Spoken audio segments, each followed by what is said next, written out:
Hello everyone.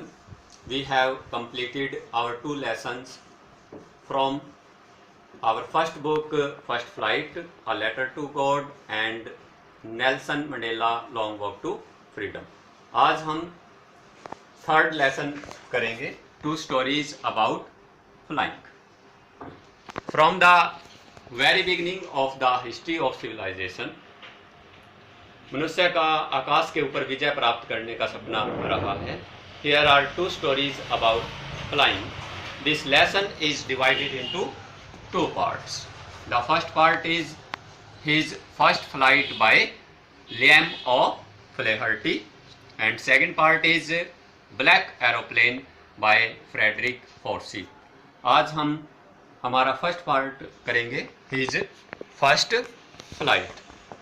हमारी जो book first book है, इसका टाइटल भी इसी लेसन से लिया गया है, फर्स्ट फ्लाइट. इस लेसन में क्या होता है, एक यंग सीगल है जो कि उड़ने से डरता है. मैं आपको एक एग्जांपल देना चाहूँगा. जैसे बचपन में एक छोटा बच्चा होता है, वह चलने से डरता है. हम क्या करते हैं, उसकी उंगली पकड़कर उसको चलना सिखाने की कोशिश करते हैं.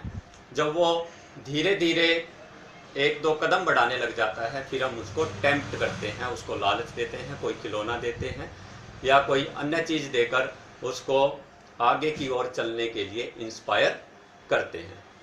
ऐसे ही इस कहानी में एक सीगल पक्षी है जो कि उड़ने से डरता है. उसके माता पिता और उसके भाई उसको इंस्पायर करने की कोशिश करते हैं, लेकिन फिर भी वो डरता है. क्या वो इस कहानी में उड़ पाएगा? सो देखते हैं हम. Let us start our story. The young seagull was alone on the ledge. Ledge होता है सीखा फलक. सीखा फलक means a narrow horizontal projecting part of the cliff. चट्टान का कोई उभरा हुआ हिस्सा. यंग सीगल इसी चट्टान के उभरे हुए हिस्से के ऊपर, लेज के ऊपर खड़ा है. His brothers and sister had already flown one day before, but young seagull was afraid to fly. उसके माता पिता उसको इंस्पायर करते हैं कि वह उड़ान भरे उस लेज से, लेकिन जैसे ही वह आगे की ओर बढ़ता है और नीचे की ओर देखता है, इट वॉज सो डीप, बहुत ही ज़्यादा गहराई थी. And there was a vast sea, और बहुत ही विशाल समुद्र था. एकदम से वो डर जाता है और पीछे की ओर चला जाता है. और उसके दो भाई और बहन आकाश में उड़ते हैं, कलाबाजियाँ करते हैं, और उनको सीगल पक्षी देखता है. उसकी मदर उसको बार बार इंस्पायर करती है, प्रेरित करती है कि वह उड़ान भरे. उसको डांटा जाता है, उसको भूखा रखा जाता है. ऐसा 24 घंटे पहले हुआ था. 24 घंटे से उसको कुछ भी नहीं दिया गया था ताकि वह जो है भूख से परेशान होकर उड़ने की कोशिश करे. किंतु फिर भी यंग सीगल के ऊपर किसी प्रकार का कोई भी प्रभाव नहीं पड़ा और वह उड़ने से डरता रहा. उसकी मदर उसके भाइयों और बहन को उड़ने की कला में पारंगत कर रही थी, और उसके बड़े भाई को जो है लहरों के ऊपर से उड़ते हुए सिखा रही थी. और उसके बड़े भाई ने जो है एक मछली को पकड़ा और वह सामने पठार पर जो है उस मछली को अपनी चोंच से खा रहा था. लेकिन यंग सीगल अब भी उड़ने से डर रहा था.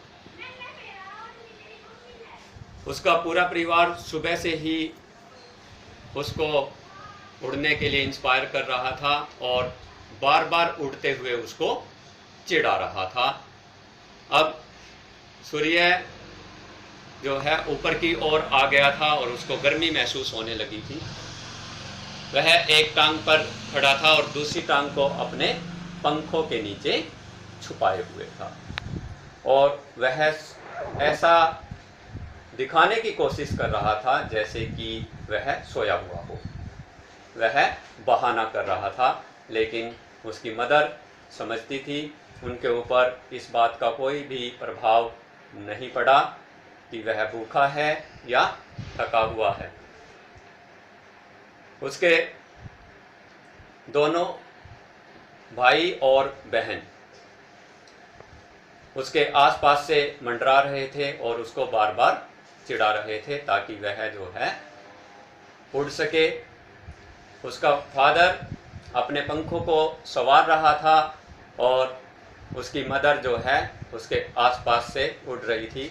अब उसकी मदर एक फिश को जो है पठार के टीले पर ले आती है और वह बार बार अपनी बीक को उस टीले से के पत्थर से टकराकर शार्प करती है और उस मछली को चीर फाड़ करती है।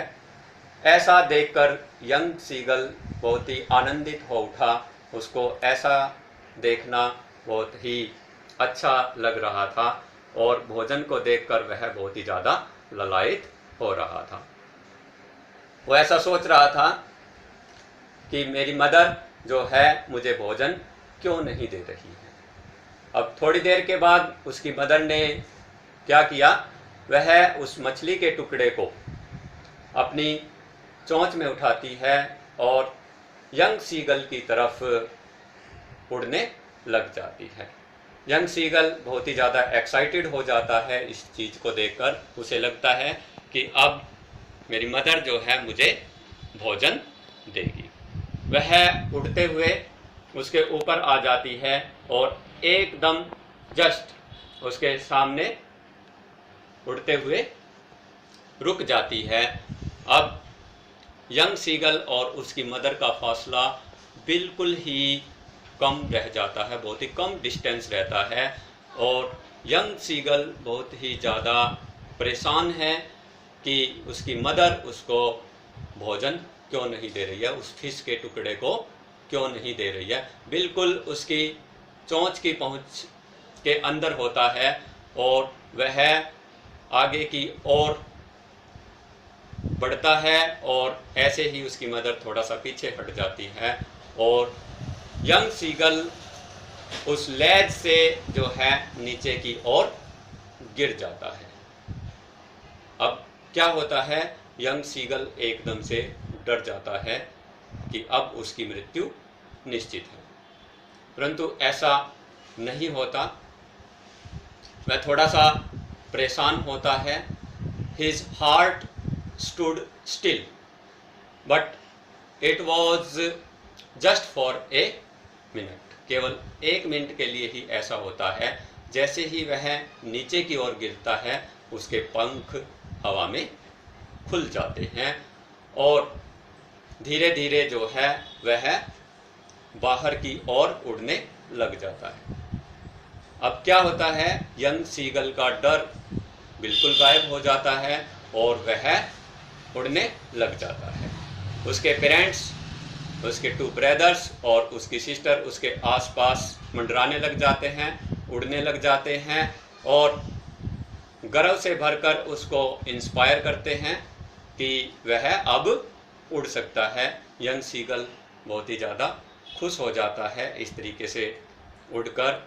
अब उसके पेरेंट्स, उसके 2 ब्रदर्स एंड सिस्टर एक विशाल समुद्र के ऊपर तैरने लग जाते हैं और उसको, यंग सीगल को भी ऐसा करने के लिए कहते हैं। यंग सीगल क्योंकि एक दिन से भूखा है और थक गया है उड़ते उड़ते भी, वह भी उन्हीं की तरह से उस हरे समुद्र पर नीचे की ओर आता है। जैसे ही वह सी की सरफेस के ऊपर अपने पाँव को खड़ा करता है तो उसके पाँव धीरे धीरे जो है उस समुद्र के पानी में डूबने लग जाते हैं।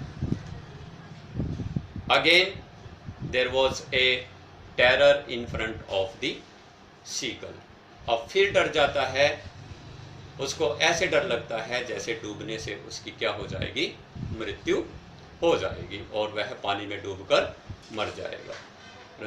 क्योंकि वह ऊपर की ओर उड़ने का प्रयास करता है तो क्या होता है, उससे उड़ा नहीं जाता, भूख से परेशान होकर, और थका हुआ भी है यंग सीगल। और जैसे ही उसके पांव नीचे विशाल समुद्र में जाते हैं और उसकी जो छाती है इसे टकराती है तो वह उस पानी में डूबता नहीं बल्कि तैरने लग जाता है। इस तरीके से उसके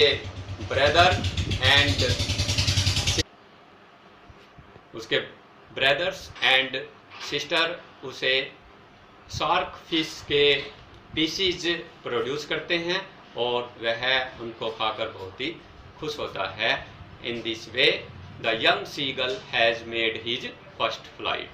इस तरीके से यंग सीगल अपनी पहली उड़ान भर लेता है। सो डियर स्टूडेंट्स, यह कहानी हमें क्या टीच करती है कि डर के आगे जीत है। जैसे आपने एक ऐड देखी होगी माउंटेन ड्यू की, उसमें दिखाया जाता है डर के आगे जीत है। हमें कभी भी अपने जीवन में डरना नहीं चाहिए। हम कोई ना कोई कार्य जो है फर्स्ट टाइम करते हैं और वो कार्य करते हुए हमें कभी भी नहीं डरना चाहिए। Nothing is impossible in this world. मैं समझता हूँ आपको ये कहानी बहुत ही पसंद आई होगी और मेरी नेक्स्ट वीडियो देखने के लिए और नेक्स्ट लेसन को समझने के लिए इन वीडियोज़ को आप सब्सक्राइब करते रहें। Thank you very much.